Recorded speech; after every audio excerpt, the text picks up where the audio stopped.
I know it's late, kids are tired, and all that sort of thing. I want to talk about a few things. I want to tell you where we are. I'm not going to tell you because I don't know exactly what's going to happen, okay? So, and then you can ask me the questions too about the attendance zone, and I don't know, okay? I just want to I don't want to take those things off the table, but I'm going to tell you what the answers are going to be before you ask the questions. I can't tell you for a fact exactly what we're going to do, but I'm going to give you the up-to-date information on exactly where we are with a schools. We heart Little Rock, not Detroit. I love that. Amen. Let me just say something about what I said, just so you'll get it from the horse's mouth. And I've been called the horse's other part of the conversation, but this is from the horse's mouth. I didn't say we are Detroit. I said we don't want to be Detroit. And it's people like you that are going to keep us from being Detroit. And we're going to be Little Rock, and it's going to be wonderful if we can stick together, work together, cooperate, communicate, collaborate.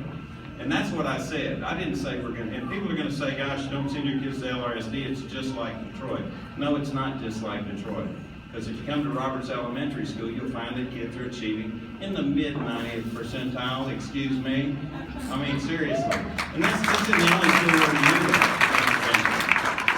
We have the highest achieving schools in the county, period. Period, okay? Forget about it. If you compare our schools to other schools and you norm for poverty, you take the poverty indexes, I've got it, I can show it to you. I call it my golf report. If you're for example, Forest Park, we all love Forest Park, kind of friendly competitor. Forest Park has the least amount of poverty in our school district, and guess where you think they scored? Numero uno in student achievement.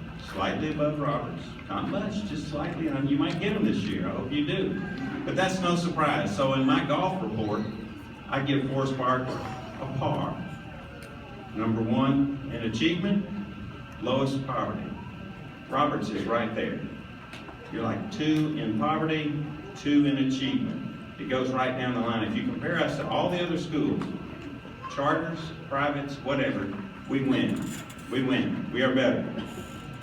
But let me talk about what you came here to talk about, which in Detroit are my silly key performance indicators, okay? Here's where we are exactly. You have to first understand capital budgets versus operating budgets, okay? Capital budgets, that's the money we have within our school district to use to buy enduring items, things like land, building, equipment, things that last a long time. That's a separate amount of money, it should be, from what we have to operate on. In the past, we haven't been very good about keeping those different pots of money separate. We tax at 12.4 mils for debt service. We only use about 4 mils for debt service. So that additional 8.4 mils times our millage, which generates $25 million, hadn't been used on buildings, it's been used for operations. We've got to quit that, and we've got to start spending our building money on buildings and our operating money on operations. That's going to be difficult, but it can be done, and we're well on our way to doing that. And what that'll do is we'll be on a diet for a little while operationally. I'm one that could stand to be on a diet, but we're physically on a diet. I'm saying we're going to operate within the amount of money that we have, and we're doing that. We're coming along quite well there. But we have to balance our operating budget. Then we have to take the extra money that we have, that we're saving this year and next year, and then the extra money we're going to get from the state, and then use that for facilities, not operations, but for facilities.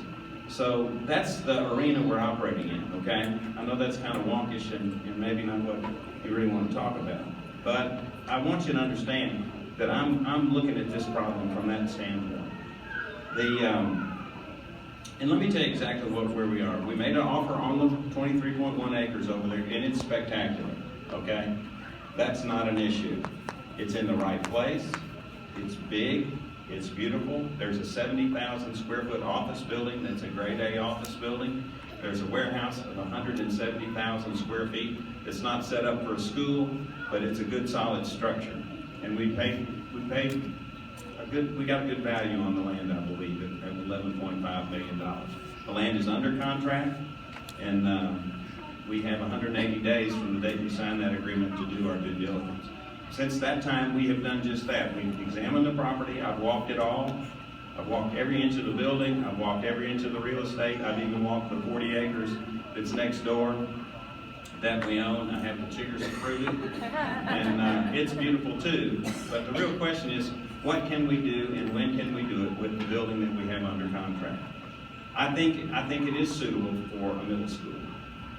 I think the warehouse facility would convert into a middle school. It was going to be a nursing school because it's a small town and we know everybody. I've seen the figures that were developed in association with the nursing project. I've also got a real good idea about how we're going to be able to do what we want to do in the warehouse facility to make it into a modern middle school. The question is, what will it cost? But let me just tell you, as a matter of due diligence, we've got a survey of the real estate, it looks fine. We've got a title insurance commitment on the real estate, it looks fine. Stuart Mackey's here, he's been helping. We've got the zoning on the real estate confirmed, and it looks good. So far, everything is a go. We like the building. Dr. Mitchell loves the building. There's no question about it. It's well located. So what do we have? It's $11,500,000 to buy. I'm guessing we could start a 6th grade there next year if we spend about $350,000. I've got the plans on my desk. I didn't bring them out here. But we've got plans for 10 or 11 classrooms, all the ancillary rooms that are necessary under state law to operate a 6th grade in that building. And that's my goal, is to operate a 6th grade in that building if we can see fit financially to do it, and if the numbers come in where we hope they do. So keep in mind, we've got a survey, it looks good, we've got a title commitment, looks good, we love the building, we've got a good plan, it looks great. Now we've got to come up with the money, and we've got to do some other things. We've got to hire an architect. We put out an RFQ, and that closed today. I think we had 16 responses from people who want to work with our school district. We're going to convene a committee and very quickly hire an architect and design the renovation of the first floor and a half of the office building to configure that into a school. Then we'll immediately begin to work on the other part of the building, get the numbers together. And if the numbers check out, we're going to move ahead, unless y'all don't want to.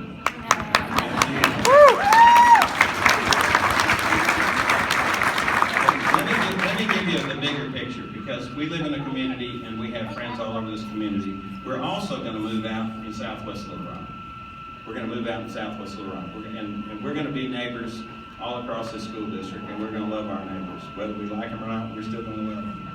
And let me tell you, I'm as excited about that project as I've ever been about anything I've ever done. Imagine a big, beautiful 21st century learning center on a large acreage, 55 acres in Southwest Little Rock. Just imagine what that would do for our community, what that would do for our student body, what that would do for your neighbors, what that would do for your friends. The contemporaries of your kids are going to grow up in this community. And if we put that kind of thing together, what will that mean to Little Rock? It means we've got a broad-based community-supported school district, supported well out here, supported well in Southwest, and we begin to love one another a little more closely. We begin to understand each other a little bit better. And I know that sounds corny, but if we don't do that, we're not going to get there anyhow. So we've got to come together. Let me tell you how we're going to do this. And I'm going to throw, y'all want to talk numbers? I mean, I don't want to get like, everybody goes, guys, please don't. Let me tell you what we've got right now. We've got $43 million in the bank at the end of this year, 15-16. We'll have $43 million. We need about a $30 million cushion just to keep a little liquidity, a little working capital to keep our checks from bouncing. And then I think that $43 million, maybe even a little bit more. We budgeted an $8 million surplus this year, but I think we'll do better than that. Maybe 2 to 3, 4, maybe $5 million better than that. So that'll give us about $15 million in a construction fund. If we have that much money in the construction fund at the end of this year, we're going to do the same thing or a little bit better next year. That'll get us up to, say, in 16-17, a construction fund that might have $32 to $35 million in it. We're going to set it aside. We're not going to leave it in operating account. We're going to build a construction fund. And that's what it's going to be. And then at the end of 16-17 school year, we get $37,349,427 from the state that can only be used for operations. So you add the roughly $35 to $7 million that we're gonna have in our own fund, with the 37 that we get from the state, that gets us in the range of $72 million in the construction kit. I think we can buy the land for $11.5.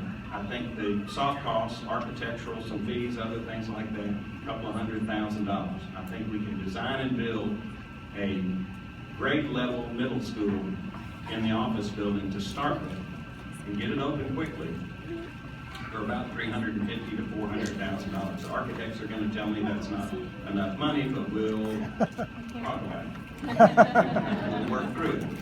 Then I think I'm guessing again, I think we can renovate that building again for about $10 to $12 million, and then have a world-class, with a gym, play fields, all that sort of thing, have a world-class middle school in West Little Rock for $23 million. That's a pretty good buy. It's a real good buy. I don't think we can ever duplicate that. I don't know if we have even thrown them up there. But y'all enjoying talking about this? I'm giving y'all a lot more detail maybe than y'all. Let me just show you a couple of PowerPoints. That's not a balloon map. That's a 1 mile diameter circle drawn around every elementary school. Okay? You see Roberts? That's an interesting map. You could, it just shows you where we are. We've got some places where you could literally live in Little Rock and be within 1 mile of 5 elementary schools. Isn't that wild? There's nothing wrong with that, but it's not efficient. It's not the way we can really deliver services to our students and serve them the way that they deserve to be served. And in other areas, they're spread out a little bit more. But the state funds us, again, I'm not going to get any more wonkish than this. The state funds us as if we have 500 student schools. 500 students per school. It's kind of a rule of thumb, but that's how the funding matrix works. And we have 28 schools that are much smaller than that. And it makes it hard, because it also makes it hard to deliver service. If you have a very small school where they share a school nurse, share an art teacher, you have 2 art teachers. You have 900 students. So that's 1 art teacher for 450 students. We have some schools as small as 300 students where they have to split an art teacher. And if they don't split one, it's still inefficient. Your art teachers are teaching 450 kids. An art teacher in a smaller school with, say, 310 kids is teaching 310 kids. The math won't work for you long term if the state's funding you as if you have 500 student schools. So over time, we have to move in that direction. We don't have to lurch in that direction. We don't have to be silly in that direction. We have to be very prudent. We have to be very thoughtful about that. We have to repurpose our buildings, but we have the ability to do this over time if we start promptly and then proceed deliberately, but with the right attitude. And then the other thing, I'll just tell you, if you got a part-time school nurse, what do you have? They're never there when the kid falls down. They're not there half the time. Part-time music, part-time art, part-time PE. What do you really have when you have part-time? They're good people and they work very hard, but they're in the car, they're lugging their PE gear, they go to 2 staff meetings. The way I do the time study, a part-time PE teacher, and they work hard. They work harder than a full-time who's got a base of operations. So it's not about whether they work hard. It's about how effective are they in delivering the goods to the students.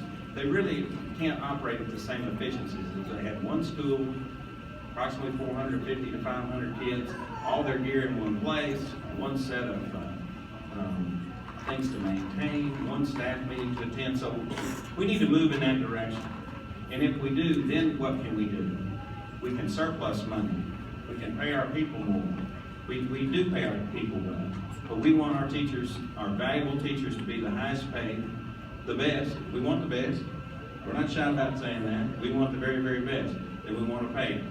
We want to pay them at the top of the range, and we want people to want to come to work here with us, to help our community, help our children. That's the name of the game. But to do that, to invest in people, you have to be prudent with your facility plan. So we're moving in that direction.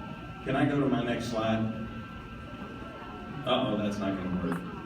Help me, please, help me. That's 2-mile balloons around every middle school that exists today. 2-mile circles.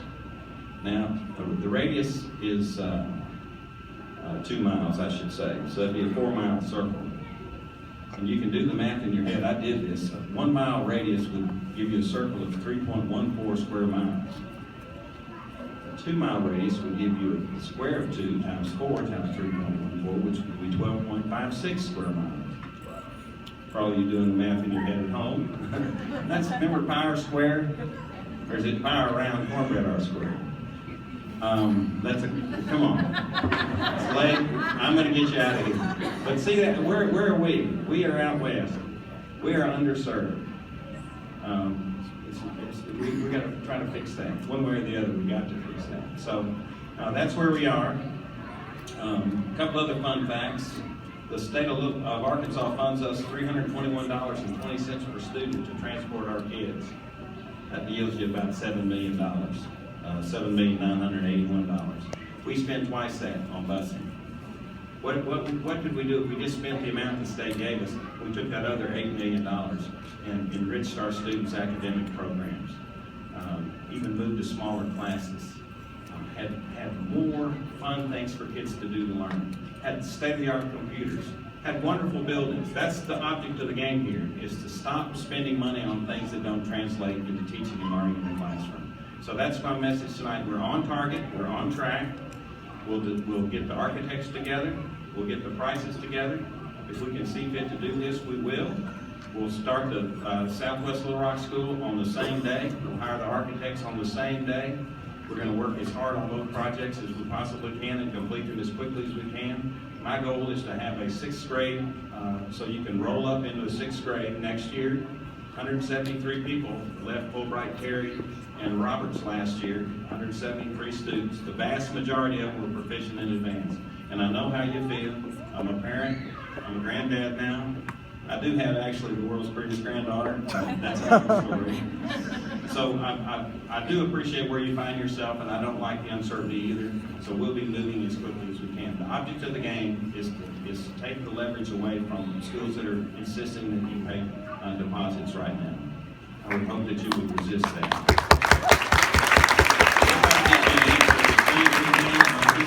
I'm hoping that we, in a matter of weeks, not months, we'll know what course we're going to be on. That's my goal. The commissioner's very supportive. The governor's supportive. Working with a good team. The LRSD team, raise your hands if you're on the LRSD team. Dr. Perkins is here. Dr. Miller is here. Dr. Whiteman, all of you, thank you for coming. Mr. Burton would be here, but he's subbing in for me. I was at an awards thing, and that's why I had to get here just a little bit late. But let me just tell you, we got a really good team, okay? You've got some really good people that are working extremely hard for you and earning every dime you're paying. We get $147 million in change from our local tax base, and we owe it to you to spend that money wisely, okay? That's your money. We're going to spend it wisely and try to do the things you want us to do. I'll take a few questions if you want, but that's the latest. Yes, ma'am. So after you start the 6th grade, Would you mind standing up? Thank you. I'm sorry, I'm a little hard of hearing. after you roll in 6th grade, would you immediately then next year go to 7th grade, go 8th grade? Good question. I'm glad you asked that. Yes, exactly. The plan would be to quickly reconfigure that office building, which is really pretty cool. It's got a neat water feature. It's a real nice campus setting. Build the 6th grade there, but then immediately get over next door and start working in the 170,000 square foot warehouse and turn that and have enough of that ready for a 7th grade. So the 6th graders roll up, and by the next year, the 8th graders would have 8, 7, and 6. I don't know how many kids the school will hold a lot of kids. I mean, it's going to be world class. It's going to be just as good as this. It's going to be just as good as everything we're trying to do. We're not going to back up an inch on anything we're doing here in Southwest or anywhere in between. And it's a school district. We're all joined and linked. And we're working really hard in every school, okay? Yes, ma'am. I'm very encouraged with where Little Rock is moving right now. My concern is after 8th grade, so we get the middle school going, which is amazing and wonderful, and then we get to 9th grade, and what happens with our kids at 9th grade? Right. Well, that's a good question. We have sufficient capacity in our high schools now. Most communities our size don't have the number of high schools that we have in Arkansas. For example, Bentonville is splitting into 2 schools, but they're each going to be over 2,000 students, so you understand that. Question. Oh, I'm sorry. The question was, and I knew it was coming. Thank you, sir. The question was, what are we going to do next? What about high school? Okay. Well, I don't know. I'm not going to tell you I have a good answer for that. But I do know this. If you took all of these kids and all of you and went anywhere together, you would immediately create a world-class high school. You could do it in a barn, you could do it in a tent, you could do it in an old grocery store. But this group of people, with competent leadership, which you have, you can go to school anywhere and have whatever you want to build, okay? That's not what you want to hear. And I don't know if we'll build a high school out here. We don't need 6 high schools, and we have 6 now. We don't need 6. We need to roll from 500 student elementary schools at a minimum. This is 900, but it doesn't really feel that way, does it? Y'all think it's good or bad? This is a good school. I think y'all believe it. So, it's about communities, it's about associations and all that sort of thing. But we're going to work on that. But frankly, it's just take a deep breath, let's hang together, and I think we'll get there. Let me get the question in the back first, and I'll repeat the question. I'm really loud. Okay. Thank you, Mr. And it's a Gilman. mic with lipstick, my favorite kind. I have a child here at Roberts. I have a child at Forest Heights STEM. I volunteer at Terry Tutoring. And I'm very excited about what you're hearing, and I really appreciate that you mentioned that deposit piece, because that is a reality for a lot of families trying to decide. We're on a time crunch. I have a 4th grader here right now, and yesterday I took paperwork to STEM, and it's heart-wrenching because he is so solid right here, but I'm looking at his social adjustment going to middle school. Is it better to do that 6th grade or 5th grade? I know that middle child, and I know his personality, and all 3 of my children are different. All right. When you talk about March, well, because this is the reality of this. Let's give me your question. Everybody. You talked about time frame. Yes, sir. You talked about time frame, and I'm looking at March 1, deposit or not, this year. So when we talk about the time frame and the rollout, and when we talk about renovation, when will we know? Because March 1 is when student assignment letters, that first week, is when student assignment letters start going out. We need to know much earlier than March 1 for us to make informed decisions. What does that time frame look like, knowing we're going into break? Right. I thought I was going to understand the question, and you kind of almost lost me. But right now, we're moving up that March 1. No, that's okay. The March 1 deadline is going to be moved up, okay? We're into customer service. Understand that. We're improving our customer service every day, and I'm on that. We're going to do a better job of making it easier for you to register, easier for you to be notified, easier for you to fill out forms. We're doing all of that. So the March 1 date this year is going to be moved forward. On the final assessment with respect to our FH STEM school, which I think you asked about, you said you put up a deposit at STEM. I don't know if that's E-STEM, but, well, you said something about that. Let's just understand, I'm going to know whether we're going to build that school in a matter of weeks, not months. Before Christmas, we'll know. We'll either phone or get out of the booth on that new property over there. Then, we're going to have to see who wants to show up and enroll. We got to set an attendance zone. We got lots of kids out here that want to go, and we'll see where it goes. But we'll keep you right in the middle of the loop. And then I think we'll have everybody notified, I hope, before March the 1st. I want to move that date at least back to February. And I worked on that today, and we're aiming in that direction. So I hope I sort of answered as best I could. Let's get one over here, and then we'll move back this way. I already have a 6th grader. So my question is, why only 6th grade next year? Why not 7th or 8th? Because my 6th grader went here kindergarten or 1st grade through 5th. Well, that's the question. Y'all heard that question. Well, we'll see. You know, we're pushing an envelope already that's pretty tight. Literally, to go from not owning something to open a 6th grade in a matter of months is going to be tough. But, and I also don't know what the demand is. I don't know how many kids who would start a 7th grade year. fresh over there. But we'll pull that, and if the need is there, we'll try to meet it. We're not running from anything, and we'll try to meet that need if you think it's there. How many of you would consider moving a kid into a 7th grade situation over there? There are a few. Well, it's just tough to plan for a small school. We're going to end up with a world-class, larger school. It won't be enormous, but it'll be substantial enough to where we can afford the things that we need. Other questions? Yes, you also spoke that you were already looking at a plan for 11 classrooms. How many seats would be available with 11 classrooms since the 6th grade makeup is different than a 5th grade?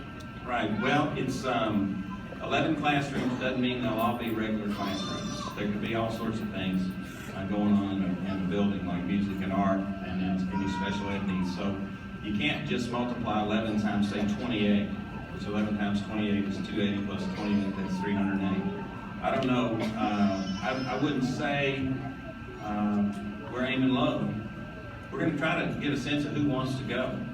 I know that we lose about that 175 number, and whether we can keep more kids here, we're gunning for the kids that we're losing. You know, that's just good business.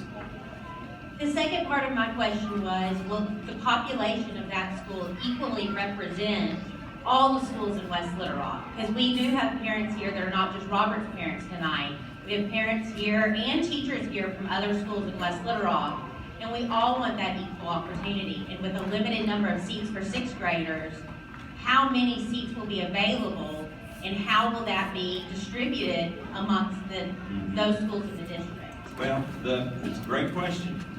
If the question is, first, I envision this school to have an attendance zone, a geographic area from which its students will be enrolled.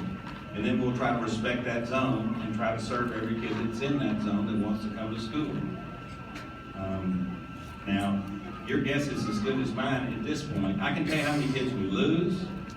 I don't know how many more would come if they didn't start with us.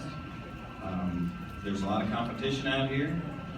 So I can't really tell you, but we'll have a geographic zone. We'll try to make a school that's right sized for the number of kids that live in the zone and want to attend. And if we can do that, if that's 250, then that's 250. If it's 300, it's 300. And we'll roll in that direction. But a lot of that's going to depend on demographics. I'm waiting on a little more demographic information before I could really answer that. But we're going to try to serve the zone, which may not be necessarily the exact same zone as anything you might envision. It's going to depend on demographics. We want it to be a diverse zone to the extent possible. I always like that. I think it's critically important. But it needs to be contiguous, I think, and serve the needs of the community. So that's the best I can do now. I'm not dodging. I'm just, not ready to build a high school, and I can't tell you exactly how many kids are going to be in there. Yes, ma'am, then right here. If you're in Roberts now, are you guaranteed to go in? I would say I'm not guaranteeing anybody anything. I'm too smart for that. I can't guarantee anything. I know what you're saying. It would stand to reason, at least as far as I'm concerned, and this will be a committee decision. I've got a great team, and I don't top down anything. You'll be a part of the decision, but it would stand to reason that if we build a middle school that's across the street from Roberts, that the Roberts attendance zone would form the core of that zone. That would just seem very logical to me. It would be hard to envision any part of your current attendance zone that wouldn't likewise be within the zone of a middle school that's close. Well, there's always a chance of anything. You know what? I can't predict exactly what happens, but right now Roberts is fully subscribed. I don't know if we're busting at the seams out here. I think there are 850 kids that show up every day, and I have an enrollment of about 915. Am I in the range there? That's in the range of where we are. But we're in the business of serving you, okay? That's what we're supposed to do. And I'm not here to frustrate you, I'm here to serve you. So you're telling me that y'all want a school, you want to be able to go to that school, the people in Fulbright and Terry want to go to that school, then that's what we're going to try to do. But let me tell you this, we will not succeed in this school district unless we have quality everywhere. There's nothing wrong with any of our schools, as far as I'm concerned, that we can't fix in short order. We've got wonderful teachers, we've got great kids, and we've got to deliver statewide, or citywide, I should say, a product that's acceptable to you and anybody else. And that's what we're striving to do. We cannot have a successful school district unless we deliver everywhere. Okay, we got time for one more. And then can I do two more since they both? I'll answer real quick. Let's do here and there and we'll be done. Any thoughts yet to how you're going to build your administration for that school, and would you put them in place early like they did for Any this thoughts one? about how we build the administration? Yes, we've even talked about that. And what would happen, we would try to get them on board as early as we could. We want them to get acquainted with you. We want you to be involved. This is going to be a audience participation project. You know, we're not going to tell you what we want. We're going to ask you what you need. We're going to ask you what you want. We're going to ask you who you want to work with. We're going to hope that we can work together well. We only got time. I'll stay late. I've got nothing better to do. But let me get one more question here, and I'll be here as long as y'all want to talk. Yes, sir. Hey, thank you. You said you had to make the numbers. Go ahead, sir. So you said you had to make the numbers work. Have you already started running the numbers? Because I could almost guarantee, would almost bet my life you're going to fill a sixth grade. So have you already started running the numbers of the money lost out of the school district for those that leave? Oh, yeah. What new money was coming? Yeah, it's $6,547 per student that we gain if all the students are. I think I'm right. I wrote that number down. I don't memorize that number, but the number I'm running, we'll gain revenue approximately $4 million if we fill up a school the first year with, say, 275 kids. It's still going to cost a lot of money to run that school. On the operating side, we can make it work. Again, keep in mind this operating versus capital budget. Once we fill the school up and we get up and schooled up and running efficiently, it'll pull itself along due to its enrollment. That's the magic of this. Now the trick is coming up with the capital dollars to build it, and we've got a plan for that. So I'm optimistic that we can fill it up. I mean, y'all have proven, and I'm so proud of every one of you for trusting us to educate your kids. We view that as a sacred trust, and I appreciate it, every single one of you, for what you do here, how hard you work, how hard you pick each other up, not just educating your kids, but helping the kids that need help and helping one another. If you just stick together, you can have whatever you want out here. I'm going to take, we're done. Okay, one last one. Okay. Thank you. I've got a fifth grader. A lot of us here have a fifth grader waiting for that sixth grade. Can you speak to what you think the curriculum would be like, or what you would expect it to be like, and what would be offered in this new sixth grade school if it goes through, and when we can expect those answers? I'm going to ask somebody else to answer that, either Dr. Whitehorn. I can tell you this, it'll be a challenging curriculum, it'll be intense, but let's don't go too far down that road yet.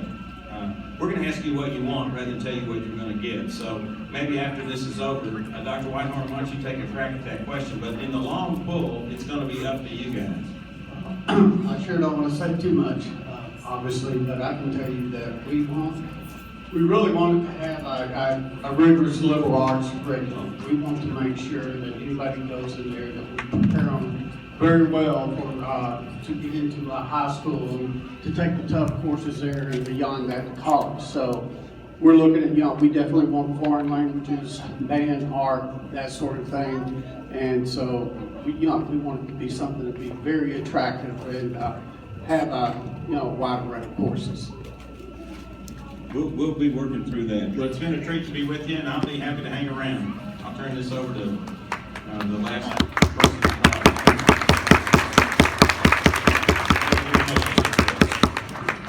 Okay, so Robert's people, don't run away. We've got just a few announcements before everybody can get out of here. First,